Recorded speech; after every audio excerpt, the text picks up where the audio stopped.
आध्यात्मिक और मनोवैज्ञानिक दृष्टि से ये कहा गया है कि अपने पैशन के अनुसार अपने कार्य को चुने, इनकम के आधार पर नहीं। क्या ये सही है? पूछा है कि अपने पैशन के आधार पर काम को चुने कि इनकम के आधार पर काम को चुने। वास्तव में इस पृथ्वी पर अधिकांश लोग जो भी काम कर रहे हैं सिर्फ इसलिए कर रहे हैं क्योंकि उससे उनको धन मिलता है या पद प्रतिष्ठा उपलब्ध हो जाती है।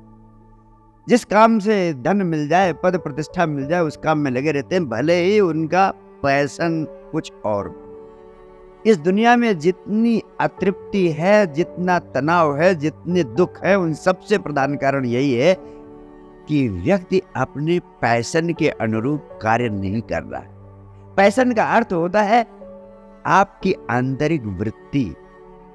भगवान कृष्ण कहते हैं एक विशिष्ट कृत्य के लिए निर्मित किया गया है। No two individuals are identical. हर व्यक्ति एक दूसरे से भिन्न है। कोई जूही का फूल है, कोई गुलाब का, कोई चंपा का, कोई चमेली का, कोई रजनीगंधा का, और हर एक की अपनी आंतरिक वृत्ति है, इंट्रिंसिक नेचर। तो हर व्यक्ति अलग अलग कार्यों को करने की भीतरी रुझान रखता है। किसी के भीतर डॉक्टर बनने की आंतरिक वृत्ति हो सकती है, दूसरे के भीतर चित्रकार बनने की, पेंटर बनने की आंतरिक वृत्ति हो सकती है। किसी को गीत गाने में जो आनंद मिलता है वो दुनिया के किसी काम में नहीं मिलता, वो उसका पैशन है।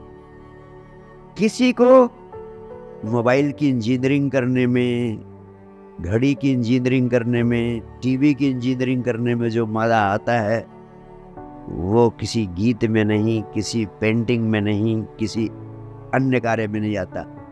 तो भगवान कृष्ण कहते हैं स्वधर्मे निधनम श्रेय, यानी जो आपकी आंतरिक वृत्ति है, जो आपका पैशन है, उसी के अनुरूप कृत्य करे, तभी आपको उस कृत्य को करने की प्रक्रिया में ही परम आनंद की, यानी परमात्मा की, यानी कृष्ण की अनुभूति हो जाएगी। इसीलिए भगवान कृष्ण कहते हैं कर्मणेवाधिकारस्ते मा फलेषु कदाचन मा कर्म फल हेतुर्भूर्मास्ते संगत सुकर्मणि। यानी पहले अपनी आंतरिक वृत्ति के अनुसार कर्म को करो। जब तुम अपने आंतरिक वृत्ति के अनुसार कर्म करते हो तब फल पे आपकी आकांक्षा जाती ही नहीं। कृष्ण कहते हैं action alone is thy concern not it's consequences, यानी कर्म को करो, फल की आकांक्षा न करो। लेकिन तुम कर्म कम करते हो, फल की आकांक्षा पर ज्यादा जोर बना रहता तुम्हारा। क्यों? क्योंकि कर्म को करने में तुम्हारी रुचि नहीं है। अगर वो कर्म तुम्हारा पैशन है, तुम्हारे आंतरिक वृत्ति से उठ रहा है, तो तुम उस कर्म को करने में ही इतना आनंदित हो जाते हो कि कर्म को करना ही तुम्हारे लिए फल बन जाता है। फल की अलग से आकांक्षा, फल तो अपने आप आता है। जब आप अपनी आंतरिक वृत्ति के अनुसार, अपने पैशन के अनुसार कर्म करते हैं तो फल की आकांक्षा किए बिना ही फल अपने आप प्रकट होता है। अब प्रश्न उठता है कि कैसे हम जाने कि हमारी आंतरिक वृत्ति क्या है? इंजीनियर बनने की है कि कलेक्टर बनने की है कि पेंटर बनने की है कि गीतकार बनने की है? कैसे जाने हमारी आंतरिक वृत्ति क्या है? कुछ लोग कहते हैं हमें तो पता लग गया है, लेकिन 99% बच्चे यही कहते हैं कि बहुत कभी ये करने का मन करता है, कभी ये करने का मन करता है, कुछ दिन ये करते हैं तो फिर उससे भी मन हट जाता है, कुछ और करने का मन करता है। कैसे जाने की आंतरिक वृत्ति? तो मैं अपने प्राणों के अनुभव का सार आपसे कहना चाहता हूँ। अगर आप जानना चाहते हो कि आपकी आंतरिक वृत्ति क्या है तो एक कसौटी देता हूँ। आप थोड़ी देर के लिए सोच लो कि आप इस पूरे जीवन में जितना धन कमा सकते हो, सपोज आप पूरे जीवन मेहनत करो तो 100 करोड़ कमा लोगे, सपोज। या कोई आदमी सोच सकता है कि मैं पूरे जीवन मेहनत करूं तो 1000 करोड़ कमा। अब थोड़ी देर को समझ लो कि आपके पास 1000 करोड़ रुपए हो गए।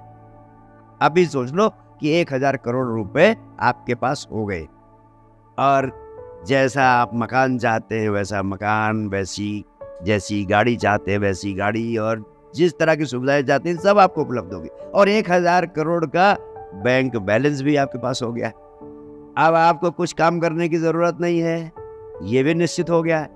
अब आप पूछो कि आपकी जिंदगी की जो आगे के 60 साल 70 साल बचे हुए हैं, 80 साल जो आगे की जिंदगी के बचे हुए हैं, अब उनको जीने के लिए, वो 60-70 साल और पृथ्वी पर रहने के लिए आप क्या करना चाहो?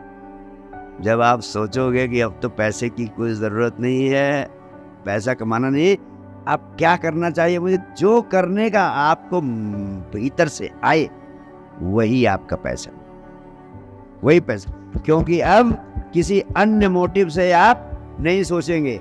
अब आप सोचेंगे तो अपनी आंतरिक वृत्ति के अनुसार ही सोचेंगे, और कोई दूसरा रास्ते नहीं। अब कोई अन्य अल्टीरियर मोटिव नहीं है, सिर्फ एक ही है, किसमें मेरा आंतरिक आनंद होगा।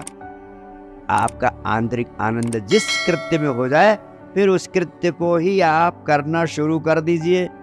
उस कृत्य को करना शुरू कर देंगे तो आपके पूरे प्राण, आपकी पूरी आत्मा उस कृत्य में लग जाएगी, और वो कृत्य अपने आप उसके पीछे बहुत सारा धन, बहुत सारा मान सम्मान, बहुत सारी पद प्रतिष्ठा उसके पीछे अपने आप आने लगेगी। ये उसका नेचर है। आपने उसमें अपनी प्राण, अपनी आत्मा लगा दी है जिस कृत्य में, वो इतनी श्रेष्ठता को उपलब्ध हो जाएगा, क्योंकि आपका सर्वस्व उस कृत्य में लग गया। तो उसमें आपको इतना धन, इतना मान सम्मान, इतनी पद प्रतिष्ठा मिल जाएगी जिसका कोई हिसाब भी नहीं लगाया जा सकता।